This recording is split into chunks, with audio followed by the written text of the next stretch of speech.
Morning. Thank you all for being here. It has been 6 years since I investigated the murder of Ame Deal and many other innocent children who influenced the 2011 Child Safety Task Force you just got a refresher on. Just recently, Ame's last 2 tormentors were sentenced to death, while the 3 other abusers continue to rot in prison for a long time. Thank you, Mr. Montgomery. It has been my promise to not allow children to die in vain. And my commitment to their memories is to be transparent and to continuously improve systems and to never forget about them or their intense suffering. The unfortunate reality of our world is that children will die at the hands of abusers. Some will succumb to a very acute cause, a catastrophic one-time event. Others, like Ame, will suffer chronic maltreatment, what I call contempt of child, and unimaginable cruelty. And these bring us the most consternation. You know, there's a reason people jumped from the Twin Towers on 9/11. And there's a reason we all inwardly pray for a quick and painless exit when our time comes. The idea of death is painful enough without the suffering and hopelessness of a prolonged engagement. And Ame wasn't so fortunate. Ame Deal was destroyed over a 7-year period between 3 different states, and none of us here knew about it. She was abused and condemned to live in a dog crate in Midland, Texas. And when authorities caught on, they moved. And she was beaten, neglected, and humiliated in Ogden, Utah. She attended kindergarten with head lice smelling of feces and urine, with cockroaches crawling out of her clothing and out of her backpack. She could not see very well, so some kind teachers pooled their money and bought her a pair of glasses. And after one afternoon of clear sight, her tormentors confiscated them and broke them. And when authorities became more assertive in Ogden, Utah, they moved here. And in Phoenix, Ame was not allowed to eat or play or learn like the other children in her home. She was refused a bed, and she slept on the pan of a shower stall floor, only to be often ripped by her hair up and beaten and cursed and showered with freezing cold water in the middle of the nights. She was forced to eat dog poop she missed from cleaning in the yard. And she was petrified of the pool, seemingly due to the forced submersions and near drowning she endured. And her most frequent form of torture was to be crammed into a box measuring 31 inches wide by 14 inches wide by 31 inches long by 14 inches wide by 12 inches deep. And she was 10 years old. And if that wasn't enough, she was put into that box and thrown into the swimming pool many times to float around until starting to sink, when she was then pulled out. And she finally succumbed on a warm July night when her abusers padlocked her into that box and retired for the night. And Ame's knees, her fingernails, and the plastic inside that box tell the story of Ame's struggle to free herself. And clearly she was unsuccessful.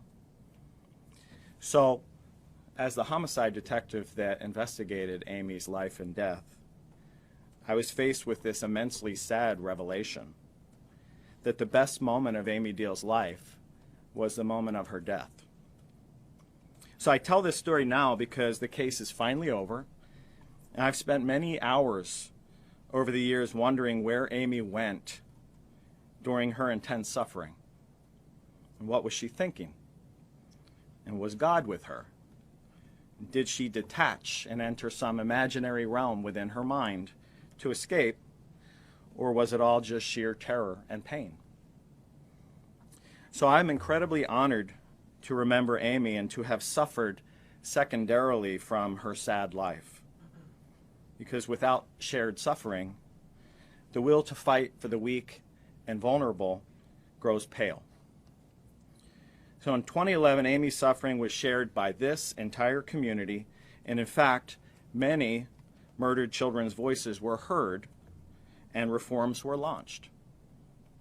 And I was given the privilege of a lifetime and an opportunity to save the lives and change the lives of thousands of vulnerable children in Arizona.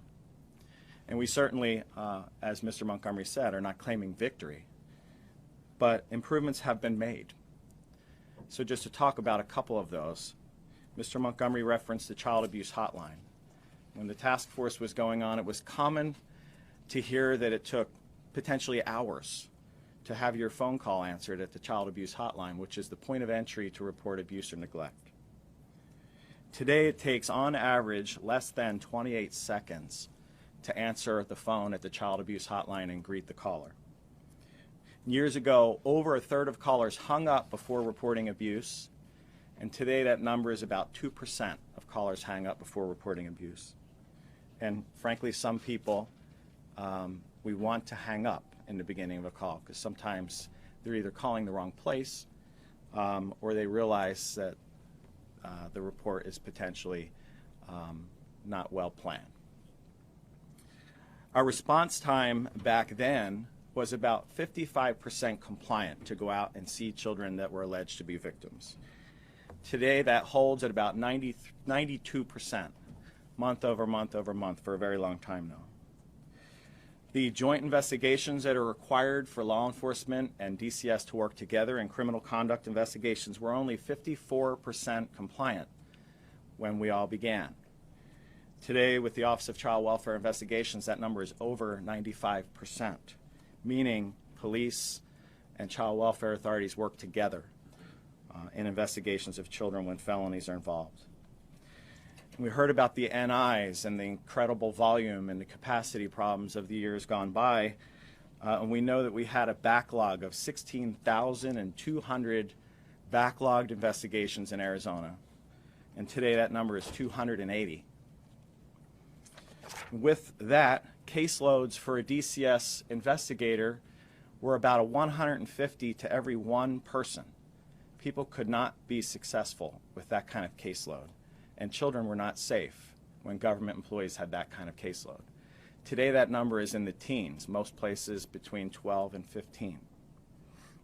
And the bunker culture that existed when DCYF was within DES is gone. We don't play hide the ball. We have a very transparent, open culture of learning in a standalone, obviously. And we had the fastest growing foster care population in the United States of America. In 10 years, Arizona's system grew 92%. We were ranked 50th worst state in the union.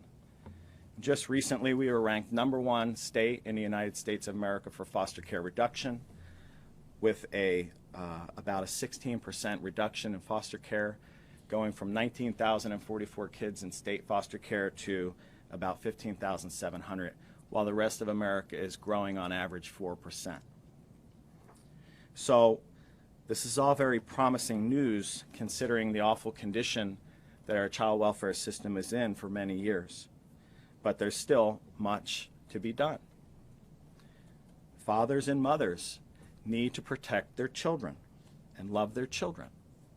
Relatives, friends, neighbors, and even strangers need to be overseers and step in to protect children from abuse. And the scourge of drugs within our communities and the derangement of people due to that needs to be fought every day. Government systems need to evolve and freely share information nationwide.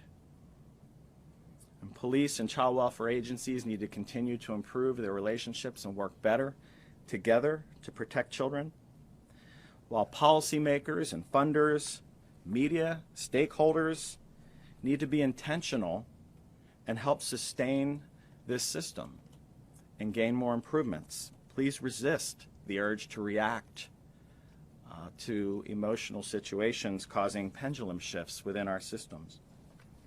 So whether you're a watchful citizen, a school teacher, a medical professional reporting abuse, you're a cop or a social worker protecting kids, a foster parent or an adoptive parent providing renewed hope for children in the system, service providers, politicians, reporters protecting children and building safe communities is everyone's mission.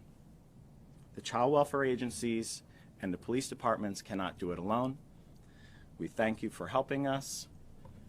I have nothing further. Thank you. Thank you, Director McKay. So I want to leave you with just a couple of points of observation and then